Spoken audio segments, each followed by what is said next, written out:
Mau istri melahirkan, mau bapak mati, mau mama mati. Kalau perintah tetap dikerjakan. Betul saudara? Nah orang ini karena dia militer, imannya timbul dengan prinsip militer. Aku saja bawahan. Apapun kesibukanku, kalau atasanku memberi perintah, aku harus kerjakan. Aku juga atasan, karena aku punya prajurit. Apapun yang kuperintahkan pada prajuritku, harus dilaksanakan. Apalagi dia yang adalah Tuhan. Kalau bicara apa-apa pasti jadi. Ini posisi iman orang ini. Karena posisi imannya segitu saudara, maka dia menempatkan Yesus di posisi iman ini. Mari kita teliti.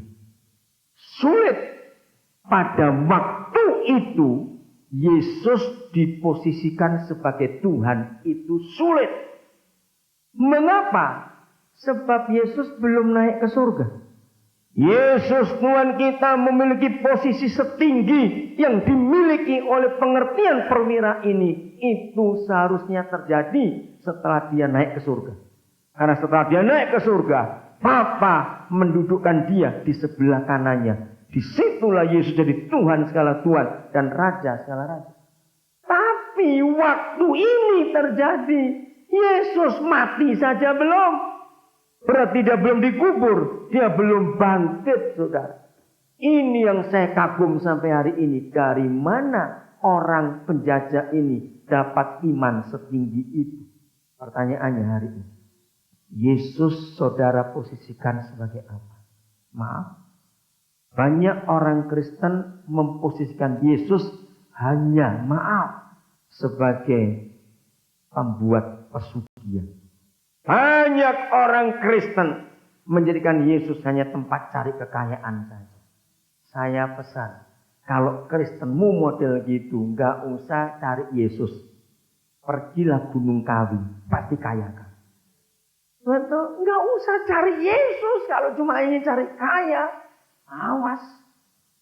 Saya belajar konsep ini. Yang mau ikuti catat. Ada orang kaya itu karena hukum alam. Nggak usah Tuhan, dia pasti kaya. Catatan nggak percaya, cuma 3 langkah tok kok. Saya jamin, kalau saudara ngerjakan ini pasti kaya. Catatan ya, nah, pura-pura aja nggak nyatet, terus dihafalkan. Oke, nomor 1. Ini nggak usah sembahyang, nggak usah ngasih perpuluhan, nggak usah doa kelepasan, nggak usah dibaptis, nggak usah baca Alkitab. Mau jahat toh, sak sukamu.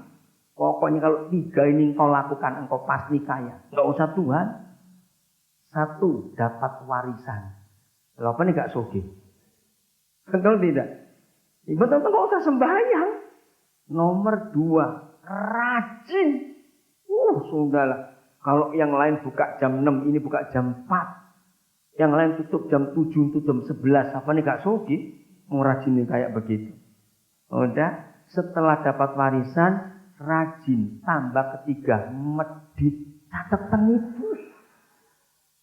Pelitnya minta ampun. Ya pasti soge, rek. Gak usah sembahyang kalau begini nih. Katakan iya atau tidak? Sudah dapat warisan, rajin, pelit, lengkap sudah. Setuju bahwa orang ini pasti kaya? Makanya enggak usah pakai Yesus kalau cuma bilang kaya. Pakai resep ini. Begitu pelitnya, kalau ingin makan ikan cuma beli kepalanya saja. Digodok 3 dino, cuma dimakan kuahnya, baru hari keempat diteteli dagingnya. Sampai kalau punya kucing mati, kucing itu kelaparan gak di dunia apa-apa. Ayo, yang medit bertobat hari ini. Jadi gak usah Yesus kalau mau kaya, pakai 3 resep ini. Maka itu kita harus cek kekayaan yang kita punya itu karena hukum alam atau karena berkat Tuhan. Beda. Kalau ada orang ini saya ambil ekstrimnya saja, SD aja nggak lulus, atau bisa jadi direktur, nah itu berkat. Katakan amin. Saudara punya usaha, nyelepit betul-betul. Dari jalan raya, belok ke kanan gang pertama, masuk lagi agak dalam, belok ke kiri, gang kedua, belok ketiga, gang keempat, belok kanan. Lah, di pojok itu usahamu. Tapi lari luar biasanya itu berkat Tuhan. Amin. Maka itu yang banyak duitnya periksa. Hukum alam atau berkat Tuhan. Dan saya bisa mendeteksi. Kalau kayanya karena hukum alam, orang itu tambah pelit, saudara.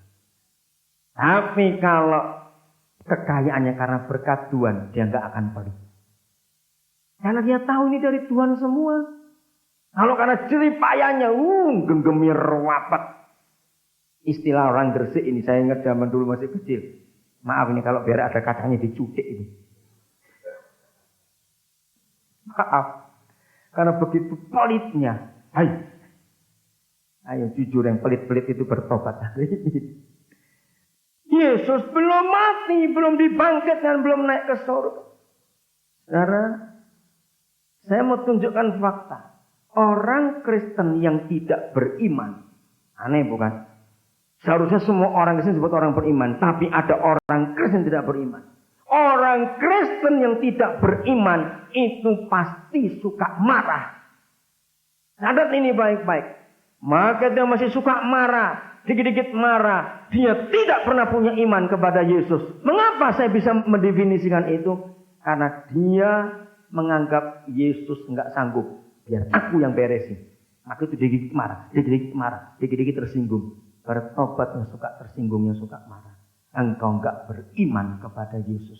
Maka itu untuk menyelesaikan segala urusanmu. Harus marah.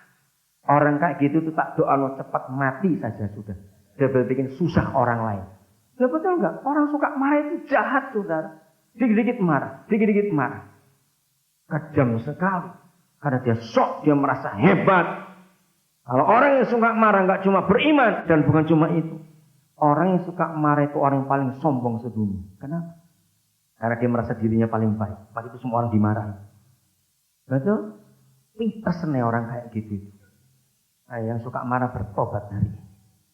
Dikit-dikit marah, apa-apa marah, nggak ada gunanya.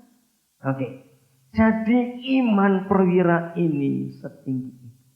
Maka itu jangan tempatkan Yesus pada posisi yang salah hanya untuk cari kekayaan. Betul?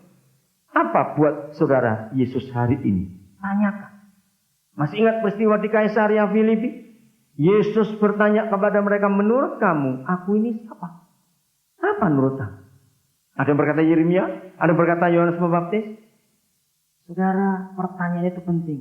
Menurut aku hari ini Yesus itu siapa? Dan di mana posisi? Roh Kudus akan menolong kita. Contoh kedua, dan ini yang terakhir. Markus 10:46. Lalu tibalah Yesus dan murid-muridnya di Yeriko.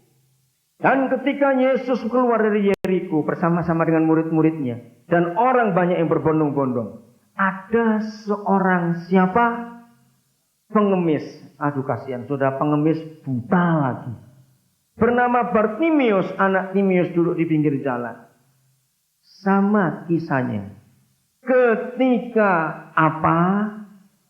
Didengarnya. Orang buta tidak bisa melihat, maka matanya ada di telinganya. Hari itu dia dengar kok ada ribut-ribut, ini apa ribut-ribut. Dia pasang telinganya. Oh, itu adalah rombongan Yesus. Orang mana? Baca, orang mana? Nazaret. Saya mau tekankan ini.